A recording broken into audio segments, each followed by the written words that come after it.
Welcome back to another installment of Ask Nobbins. I'm back from my holiday. We are back with this weekly series. If you want your question answered in the next installment, then leave a comment underneath this video. If you want the series to continue, let me know you're enjoying this series. Let me know you're liking this series by leaving a like on the video. Let's get straight into the questions. What's your stance on Ederson after the Al Hilal game? I get how valuable his passing is, but at this point we could just play Rodri as a goalkeeper and we wouldn't see much of a difference. For the first time, I'm now on the side of we just need to move on, I think, from Ederson.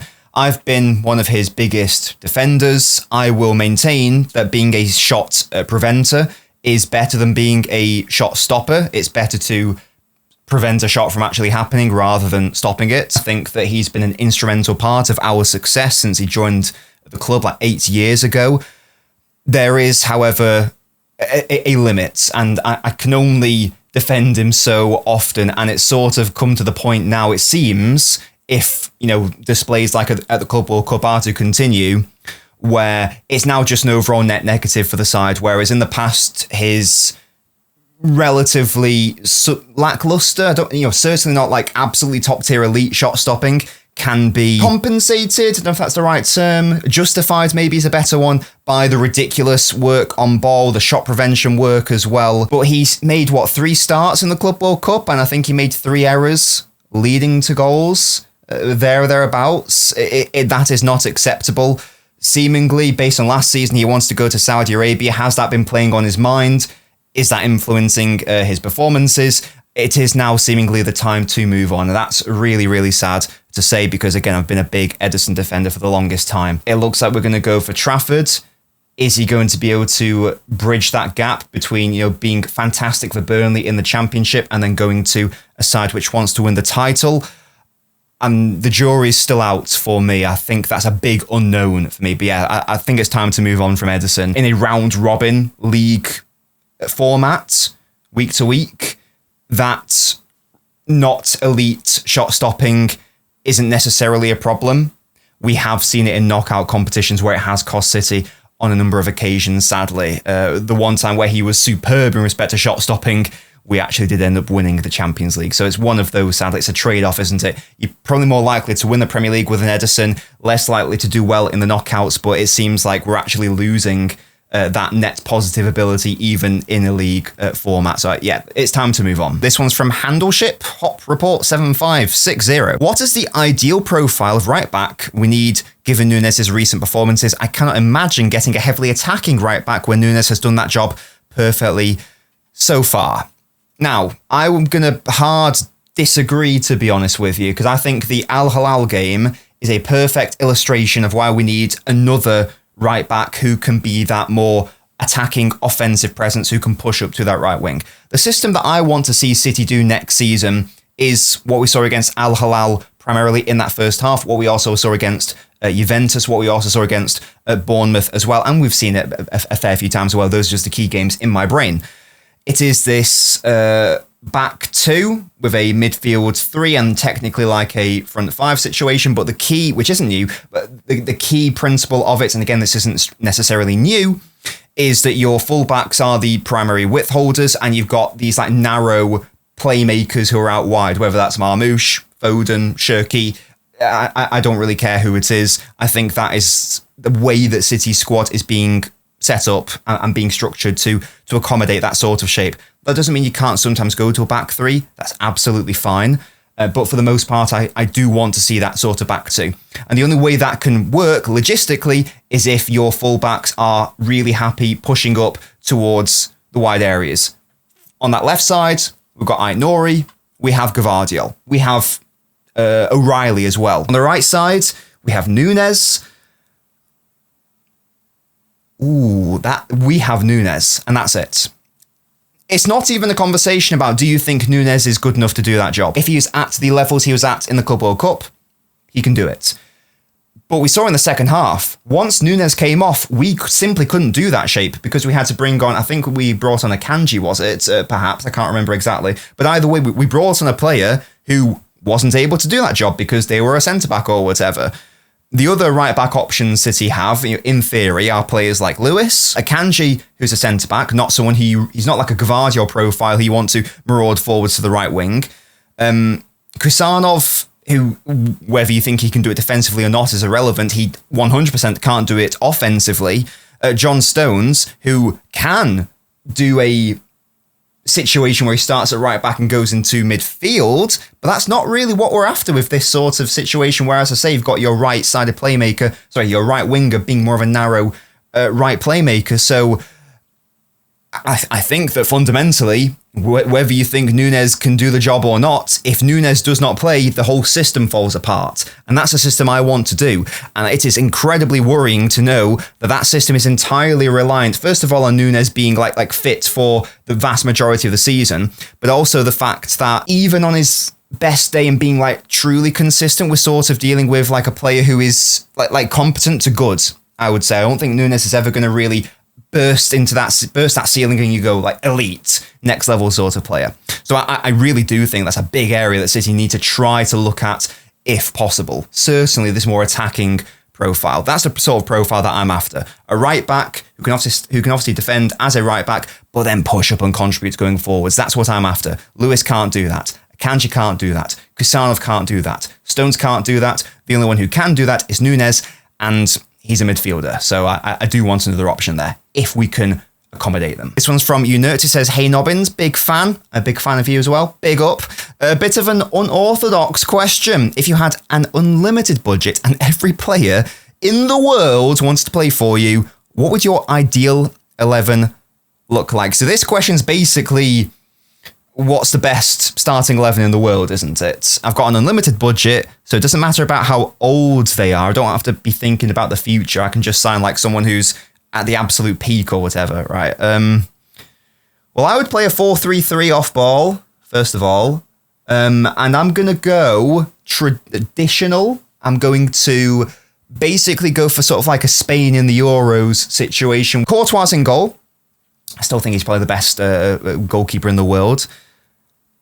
My back four, I'm going to have Guardiola in there. I think he's the best left-footed centre-back in the world, probably, unless there's someone I'm missing. I'm going for Guardiola. That might be controversial. I don't care. Van Dijk is also going in there.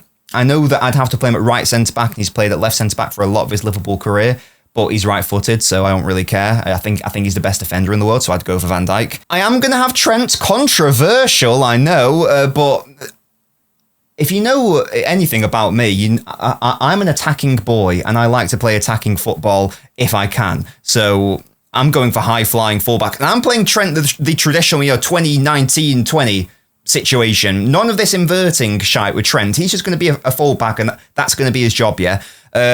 Likewise, I'm having Nuno Mendes at left-back. He's probably is the best left-back in the world, isn't he? My midfield three, Rodri, obviously. He's my 6. He's my boy. I think the best partner for Rodri is Rice. Again, that might be controversial, but name all of Rodri's weaknesses, and they are Rice's strengths. Name all of Rice's weaknesses, and they are all of Rodri's strengths. I think those two as like a partnership is probably the best midfield that you could actually create, so that's what I would go for. Pedri is one of my favourite players, so Pedri is also obviously getting into that midfield three. So my midfield is Rodri, Pedri, Rice. I think that's insane. Also, if you think about, Trent's a bit of a defensive liability, well, he's got King Rice and Rodri and Van Dijk to help support him, so that's not necessarily a problem. And my front three, obviously Haaland is my number 9. I'd have Mbappe out at left wing in his actual position. And I think the obvious answer is Salah for right wing, but I'm going to go for Yamal because if I'm having Mbappe and Haaland, there's lots of goals there. I don't know if I need goals necessarily, like a pure goal scoring, more of a goal scoring option out on that right side. I think I want someone who's less concerned about that and is more of a natural creator. Not saying Salah isn't a creator, don't get upset, but I'm going to go for Yamal out there. So that's my team, 4-3-3. See if you can beat that in the comments section. I think that's a pretty fun team, so that's what I would go for. I think they could play how I would want them to play. It's got basically everything I would want. It's very attacking, I know, but it's also very defensively solid with Rodri and Rice and Van Dijk, etc. So thank you so much for your question. That's a really fun one. Thank you. This one's from Faith, who asks, "Hi Nobbins, great content. Thank you very much. Where does Nico O'Reilly fit in this City rebuild? I love his body frame, but he's not really a defender. I'm not sure where he fits." So I think for now, the only way that I can realistically see him getting any meaningful game time at City is going to be at left back. And I know that's not going to be where he wants to play long term. I'm sure he wants to play more as like maybe like an advanced midfielder or like a sort of all-round midfield option. I don't think he's ready for that yet, though. I think it was the Wolves game. I think it was Wolves at the Etihad, and O'Reilly played at left back. He started at left back, but if memory serves, he inverted into the centre, and I think it was a diamond, so he technically played at the left central midfield on the ball, and he just looked so out of his depth in that match. And there was another match where he also played in the midfield on ball, might have been off ball as well, I can't remember, and again he looked a little bit out of his depth and didn't look ready for that step up. It's a far simpler game at left back than, as natural midfielder. So I don't think it's a problem that in the short term he can be an option at left back, like our second choice left back behind Ait-Nouri. And maybe as he develops, as he becomes more comfortable on ball, he can then progress and shift into more of a central option. Is he happy being, well, first of all, is he happy being a left back in the short term, to maybe even medium to long term? If the answer is no, then he's got to go. If the answer is yes, he is happy, then that's chill and that's fine. It's then the next step.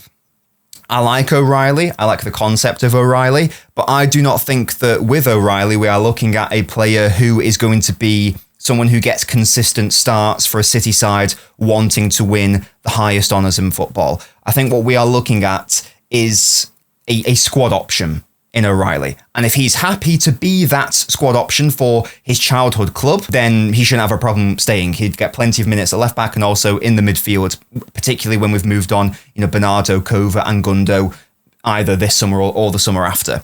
If he's not happy with being that sort of player and he wants to be either like a main starter or a main guy, whatever, I don't think he fits unless there is this ridiculous evolution in his game. And I don't see it yet. So that's my take on it. He fits as a squad option in the medium to long term. In the short term, he still fits in as a squad option, but mainly in a position that's not necessarily his. Final question of the video, guys. If you have enjoyed it, please make sure to leave a like on the video. It is free and lets me know that you want to see more of these videos. And if you've got a question, leave it in the comment section. If you don't have a question, then I don't know, tell me what your favourite chocolate bar or cheese is. Yeah? And I will comment saying which of you guys are right or wrong in that opinion. This one's from Jesus Junior 269. Even though Pep doesn't like a big squad, would one make sense given the lack of rest players are going to have over the summer? Give the new signings a year to bed in and let go of the older players next year. I'm not going to say that last season had to happen in respect of like the injuries and whatnot, because that's a silly thing to say. It didn't need to happen. But if we're trying to be silver lining wankers, and I am trying to be that silver lining wanker right now, is a silver lining that we had so many injuries last season in key areas of the pitch? Has a lesson been learnt the hard way? And I think maybe the answer to that question is yes. And Pep's even commented on it as well. Of our 25-man squad, I don't think he's going to say, right, I need 25 senior players who are definitely going to be world-class, because you still can't really balance that. However, we are now entering this world, and we have been in this world for a while, where there are so many games in a season. You're getting into 60-ish to even 70 games when we add all the international games as well. So there has to be a realisation and an understanding that it's not good enough to rely on this really small squad and be like, well, I want to keep everyone happy. You can't keep people happy if they are dead, if they have no legs, if they are injured beyond comprehension. So you can't run these players into the ground and then leave them in a state where they're oh my God, I'm actually going to die because of all the games that are happening right now. That doesn't just mean go out and sign 25 absolute, locked in starters, because that can't happen. You do need to sign versatile players. Think back to 11-12. I don't know why I brought up that season in particular, but I feel like we had a very strong squad in 11-12. like 2 players per position, basically. Apart from maybe goalkeeper, but that's a different thing. In outfield players, we had like Richards and Zabaleta. Left back, we had Kolarov and Clichy. Centre back, we had Company, Lescott, Kolo Torre. Oh my God, we had Savic, didn't we? Did we have another centre back? I feel like I've missed someone there. I'm sure I have. I apologise for that. Midfield options. There was Barry. There was De Jong. There was Yaya Toure. There was David Silva. There was Samir Nasri. There was James Milner. We had 4 strikers. We had Aguero, Tevez, Balotelli, Dzeko. It can clearly happen. I appreciate it's a balancing act, but that's something that Pep's got to try to figure out, hasn't he? You've got to reap what you sow, and look, there are positives and negatives to everything. This is one of the negatives of having a smaller squad. Guys, did you enjoy it? Leave a like on the video. It's free. Leave a comment. It's free. And yeah, thank you to all my beautiful members for supporting the channel. Love that from you. Exclusive member content. If you want it, click that join button, because there's exclusive member content and exclusive member perks. Thank you guys so much for watching. I'll catch you next time.